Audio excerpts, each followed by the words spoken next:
मैं नमन करता हूं। कुछ समय पहले मैंने मावजी महाराज का स्मरण करते हुए गारंटी दी थी कि जादूगर का जादू नहीं चलेगा।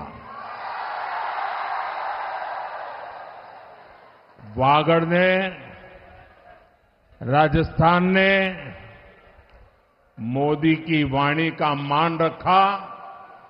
इसके लिए आप सभी का मैं सिर झुका करके वंदन करता हूं। महाराणा प्रताप, बंसिया भील और गोविंद गुरु के शौर्य की ये भूमि आज शक्तिशाली भारत के लिए मजबूत सरकार का प्रण ले रही है। चारों तरफ मैं राजस्थान में जहां जहां गया हूं, हिंदुस्तान के जिस जिस कोने में पहुंचा हूं अब तक,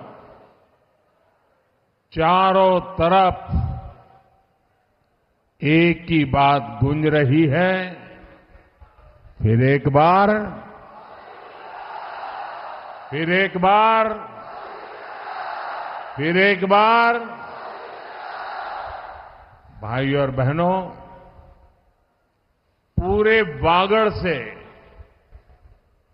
भाजपा का रिश्ता बहुत पुराना है।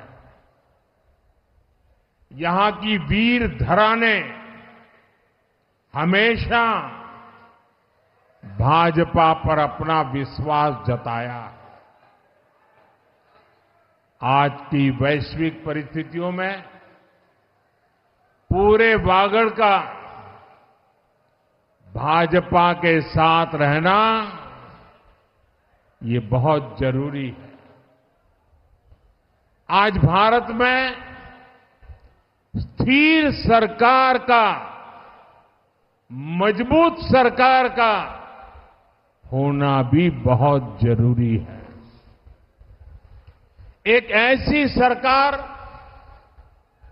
जो सरहदों की रक्षा कर सके और जरूरत पड़े तो पाताल में भी खोजकर दुश्मनों का सफाया कर सके।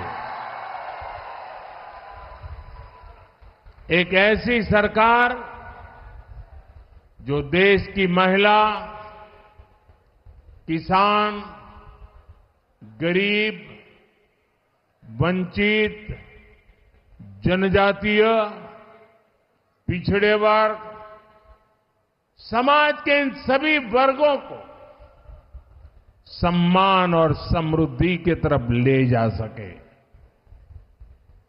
एक ऐसी सरकार जो युवाओं के सपनों को समझे और उनके लिए नीतियां बनाए। और एक ऐसी सरकार जो देश में भविष्य के हिसाब से इंफ्रास्ट्रक्चर का निर्माण कर सके। हमारा 10 साल का ट्रैक रिकॉर्ड गवाह है। ये काम सिर्फ और सिर्फ भाजपा ही कर सकती है।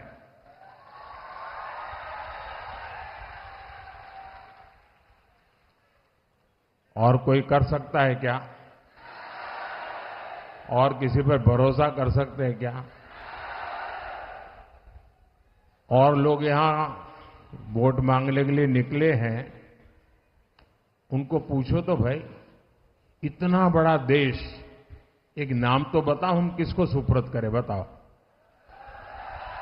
कोई नाम बता सकते हैं क्या? कोई नाम बता सकते हैं क्या?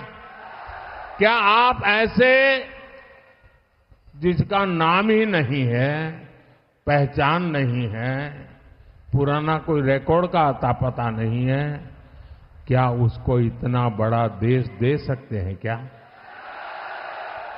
क्या आपके सपनों को उनके भरोसे छोड़ सकते हैं क्या? क्या आपके बच्चों के भविष्य को उनके हवाले कर सकते हैं क्या?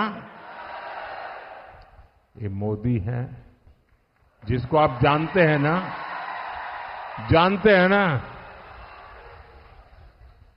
23 साल से हो गए, 13 साल गुजरात में भी ये डूंगरपुर बांसवाड़ा के लोगों ने तो मुझे बहुत निकट से देखा है। और मैं तो आपके लिए एक प्रकार से घर का ही हूं।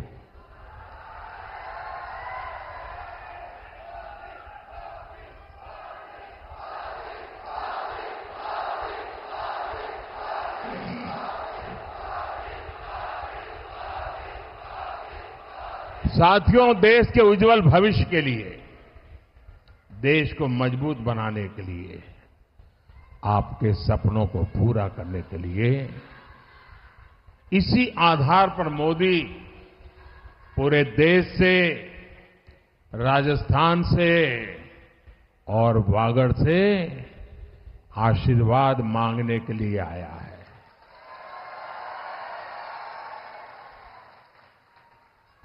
भाइयों और बहनों, भाजपा सबका साथ, सबका विकास, सुशासन का एक उम्दा मंत्र लेकर के समर्पण भाव से काम कर रही है।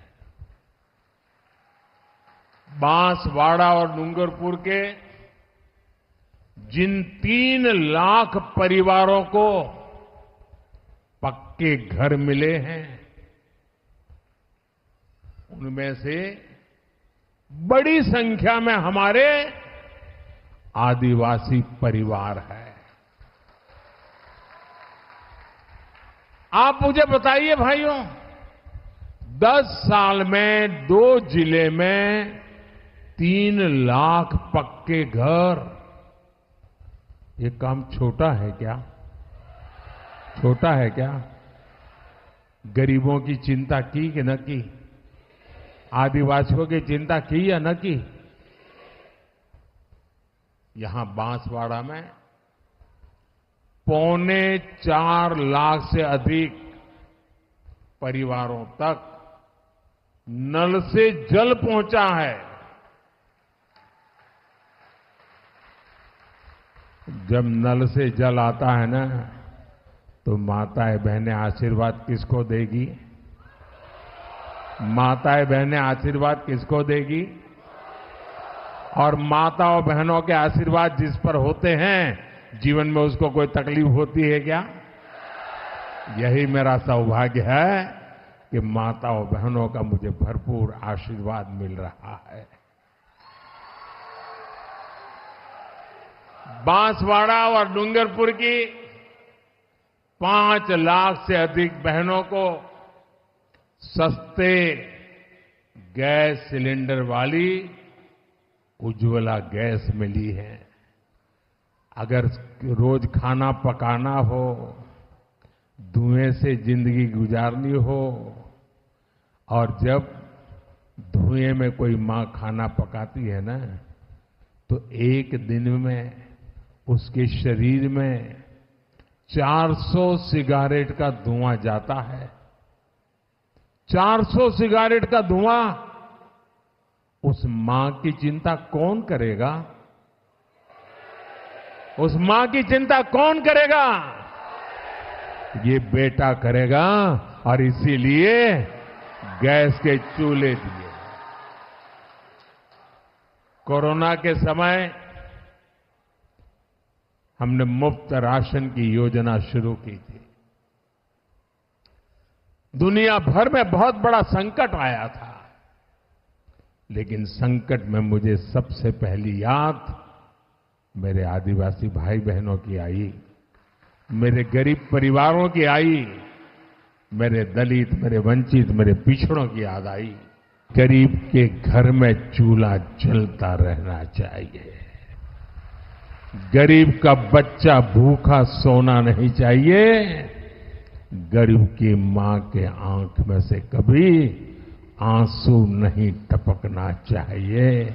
और इसलिए मैंने मुफ्त राशन की योजना चलाई है। और मैं आज फिर गारंटी देने आया हूं, आने वाले 5 साल मुफ्त राशन मिलता रहेगा।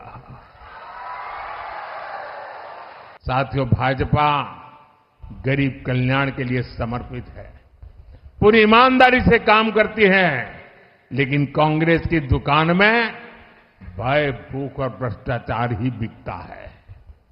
कांग्रेस ने हमेशा दलितों को डराया, कभी आदिवासियों को डराया, कभी अल्पसंख्यकों को डराया। आज भी ये कभी लोकतंत्र को लेकर, संविधान को लेकर, आरक्षण को लेकर भांति भांति का झूठ फैला रहे हैं, भांति भांति का डर दिखा रहे हैं। लेकिन कांग्रेस को पता नहीं है कि भारत हर प्रकार से डर से बाहर निकल चुका है और इसीलिए इनका झूठ नहीं चल पा रहा है। आज देखिए, देश भर में जिन जिन राज्यों में आदिवासी आबादी अधिक है, वहां कांग्रेस या तो सत्ता से बाहर है या फिर तीसरे चौथे नंबर पर है। साथियों, कांग्रेस के विरुद्ध ये आदिवासी समाज का आक्रोश है। इस आक्रोश के ठोस कारण है। आप मुझे बताइए, जब पंचायत से पार्लियामेंट तक कांग्रेस की सरकारें थी, तब भी आदिवासी समाज था या नहीं था? आदिवासी समाज था कि नहीं था? देश गुलाम था तब भी आदिवासी समाज था कि नहीं था? प्रभु रामचंद्र के जमाने में आदिवासी समाज था कि नहीं था? लेकिन तो कभी आदिवासियों के कल्याण के लिए कोई मंत्री, मिनिस्ट्री बनाने का मन नहीं कर गया, बजट बनाने का मन नहीं कर गया। ये अटल जी की सरकार आई तब पहली बार आदिवासियों के लिए अलग मंत्रालय बना, अलग बजट बना। करोड़ों आदिवासी बेटे बेटियों में से कांग्रेस को 60 वर्षों में एक भी ऐसा नहीं मिला जो देश का राष्ट्रपति बन सके। क्या आदिवासी समाज में क्षमता नहीं थी क्या? जरा सोचिए, कांग्रेस की क्या मानसिकता है। 2014 में आपने अपने सेवक को आशीर्वाद दिया। आज देश की पहली नागरिक, हमारी सेनाओं की सुप्रीम कमांडर, देश की राष्ट्रपति आदिवासी समाज की एक बेटी है।